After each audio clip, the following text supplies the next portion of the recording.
You miss me? Here. Okay. Ninja. Got Ninja on the beat. Yup. Okay. People thought I was dead. How can you kill what's already dead? Okay. Yeah. I'm back. Cause I never left. Yeah. Okay. Alright. Yeah. Shout out to all my boys in prison. Colin. Tax fraud. Yeah. Okay. You can't kill what's already dead. Yeah. Okay.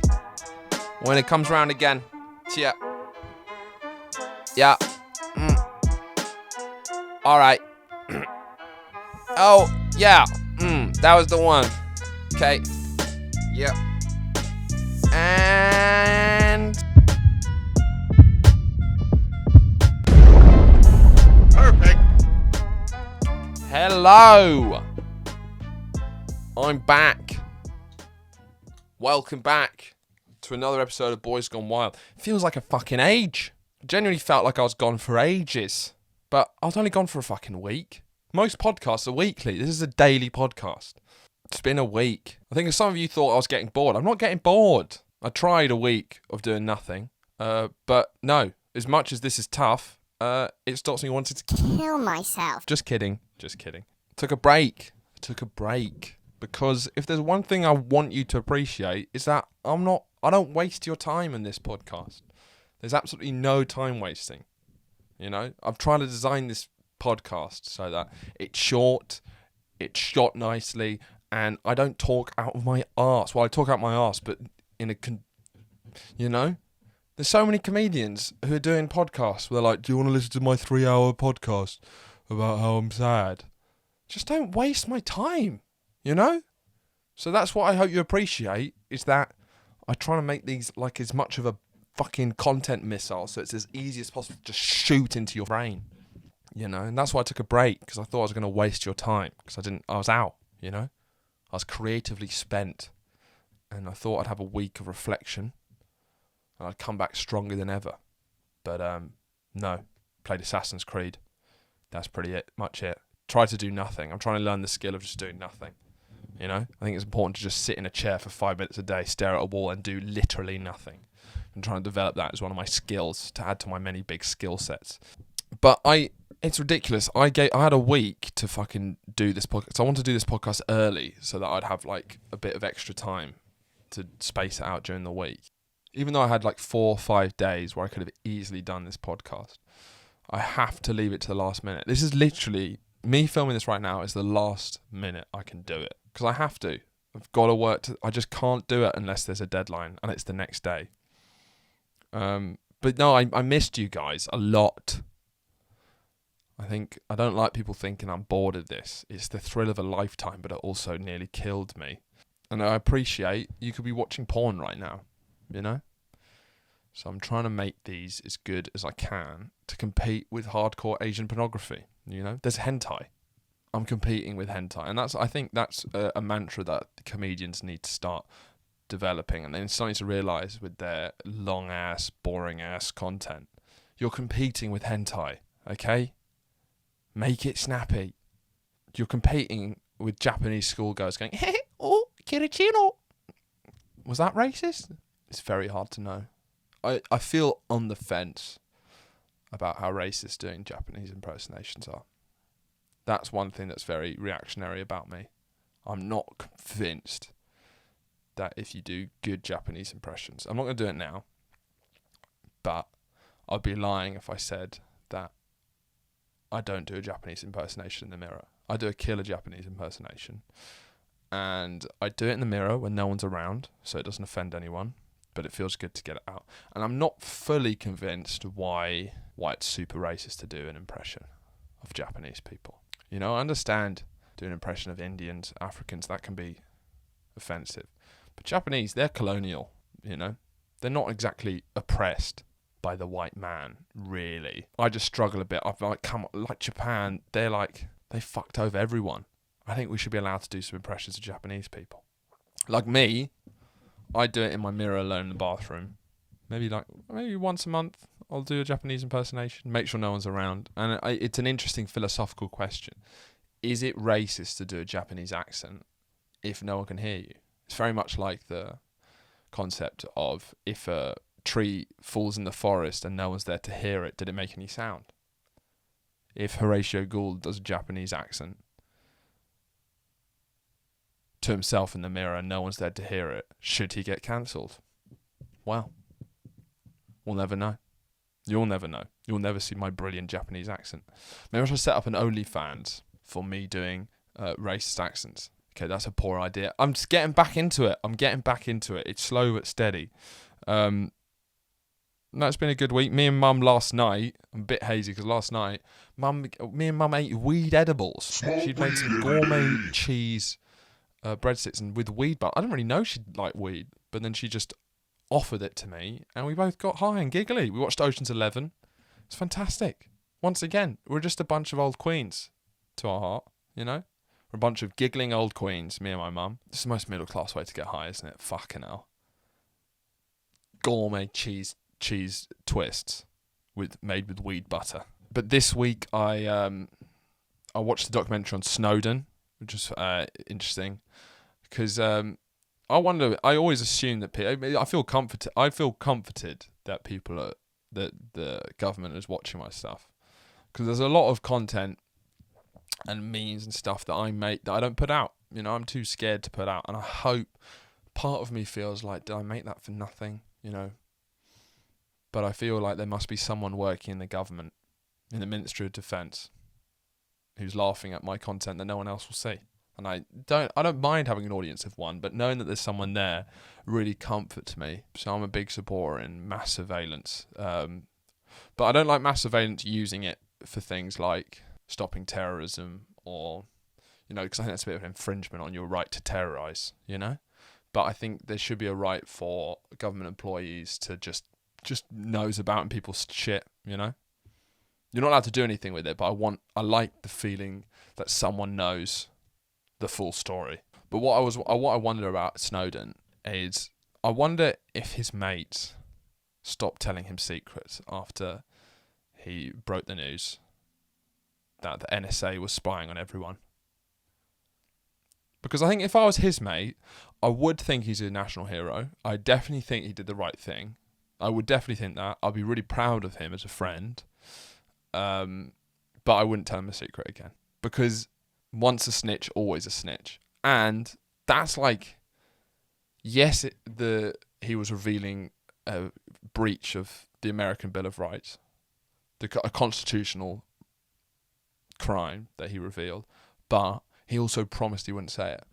You know, that's like, there's few bigger secrets.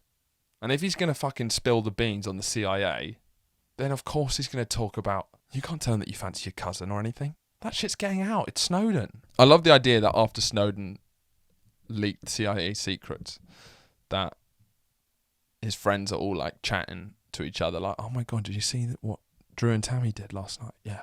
His girlfriend can't know. He can't know. Yeah, I know. We got to keep it hard. We can't let that come out. And then Edward's like, you right, guys? Oh, hey, Edward. What are you guys talking about? Oh, nothing. Just nothing. Oh, you look like you... No, don't. Nah, nothing. Nothing. Because you can't trust him. Once a snitch, always a snitch. But we're not here to talk about Edward Snowden. We're here to talk about my boys gone wild today. And when I say boys gone wild, I mean boys plural. Because the subject, I don't think I'm fully using the extent of the title Boys Gone Wild as a plural. Because the Boys Gone Wild this week is the Great Emu War of 1932. This is definitely one of the greatest wars in the whole of human history. And I'm a big fan of history, and if you're a big fan of history, I think you sort of have to be a big fan of wars. I think when you look at history as a whole, you come to a realization that the biggest driver of change is war. Without war, we would still be in primitive huts dying of disease. As awful as war is, and as terrible and brutalizing war is, it is the dynamic that grows civilization. Sadly, it seems to be one of the big takeaways when you look at history as a whole, that nothing speeds up change more than war. And there's many great wars to choose from, for sure. There's many wars that have really shaped human history. But for me, by far the greatest war is the Great Emu War of 1932 in Australia. Basically, it's a war of the Australian government versus 20,000 emus. And what I love about that, not only is it the only war that's not humans versus humans, it's the first and only war of humans versus animals, and the animals won. So, bit of a dreamy situation. You can check it out on Wikipedia. It's genuinely the Great Emu War, Australian government versus the emus. So my boy's gone wild this week. Are there 20,000 emus? So basically the story is that in 1932, the world was reeling from the Great Depression. That was in the Wall Street crash of 1929. And it was still relatively soon after the First World War. And in Australia, which was still very much a growing new country, they were looking for jobs to give ex-war veterans. So what they said is you can have loads of land in the middle where no one wants to live, in that arid area in the middle where no one wants to live, and you need to start producing grain and stuff. Because Australia was in such a depression like everyone else, they were demanding loads and loads of produce from their farmers to keep their country going. It was a very dire time. And then emus, who are the national bird of Australia, who breed like hell, but they're also fucking monsters. I think they're like 5 foot tall. They're like butch. They're ginormous, but these aren't tiny birds. These are thick, muscly birds that manage to proliferate at a terrifying rate. And normally, for their breeding season, they go to the coasts.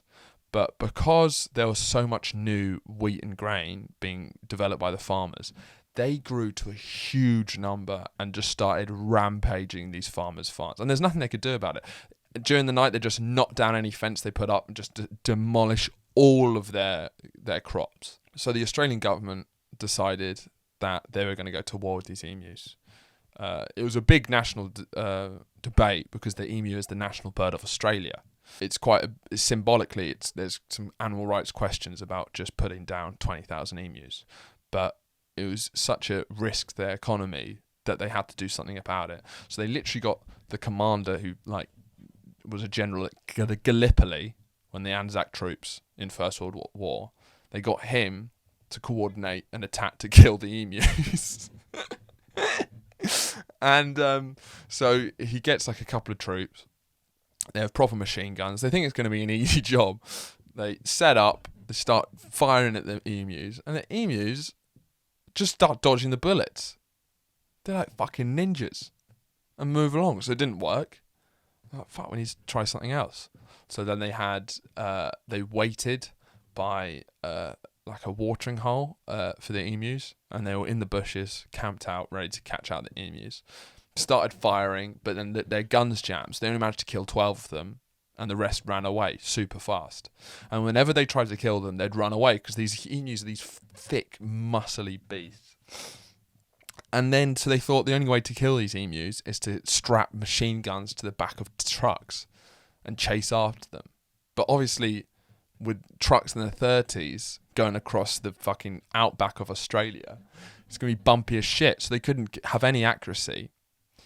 So that didn't work. And then when the last couple of times they tried to gun down the emus, they found that even bullets wouldn't kill the emus. They were almost bulletproof. I think one Australian commander is quoted as saying that the emus are as dangerous as tanks.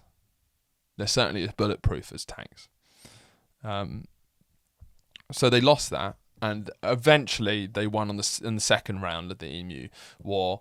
It's the second Great Emu War, when they just basically said to the Aussies, when they basically said to the Aussie farmers, like, here's a bounty, as many emus as you can kill, and then they just like, all right, mate, and just fucked them up. But I love the Great Emu War because Australia's just a fucking mental place, and it's a place that, what I find fascinating about Australia is that it's a country where white people were not meant to live there. If there's any country in the world that white people were just not meant to live, it's Australia. Like, it's as far away from where white people, properly white people like Australians, basically come from Northern Europe. And that's about as far away from Australia as you can possibly go. And it's not made for white people. It just doesn't, you can't have a shit in a toilet without a spider coming up and biting your ass. There's crocodiles everywhere. There's hordes of locusts. It's a miracle they're still alive. But they're just, the landscape is constantly trying to kill them. And white people don't care about environment. They're just bulldozed through everything. And they just get fucked up for it. They don't live with the world. And that's what I love about Australia, is it's just so clearly not meant for white people. And what's crazy about Australian racism is that it's like a different form of, it's like a supercharged racism. Because look, I'm not defending all racism is bad, but at least good old fashioned English racism is like traditional racism. You know, racism you see in all countries, which is that basic tribalism, which is like, we have been here for a long time, so when you come over here and you're not look like me and being all different and that, I don't like it. Me here, you there. You know, that's the kind of basic mode of racism that you see all over the world. Every country in the world, they have that sort of racism. Me here, you there, you not me, you not come here, alright?